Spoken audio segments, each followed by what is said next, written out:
Your emotions are messengers. They are not spam.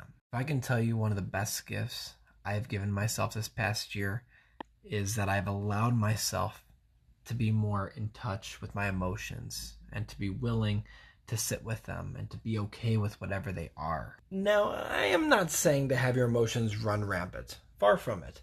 What I'm saying is to acknowledge whatever emotions you feel in whatever circumstances and be okay with whatever you're feeling and not deny that it's there. Say someone says something to you that you really don't like and it really makes you angry inside, but on the surface, you're just like, oh, I'm totally fine, but you're just lying to yourself about what you're really feeling. In that circumstance, you can acknowledge that you feel angry and you feel sort of anger toward the other person, and that you will choose not to respond to that person with that anger and not just deny that there's no anger there. And it's not just limited to negative emotions.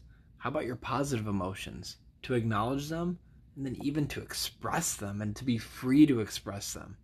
Think of how that feels. So at GYLS, I had the pleasure to meet this youth leader.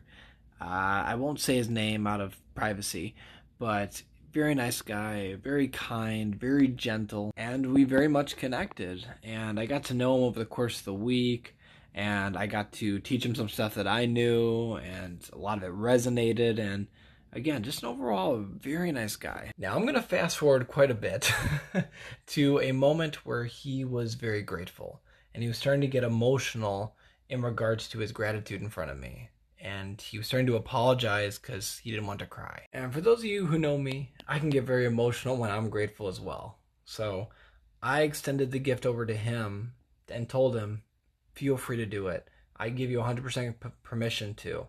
No shame in crying. It's good tears. And thinking about it now, that was a highlight of my trip there at GYLS. Yeah, he was broke down. We hugged a lot. But he was so able to let go of this fear of expressing or even acknowledging his emotions, and the fact that he did that just really just lit me up.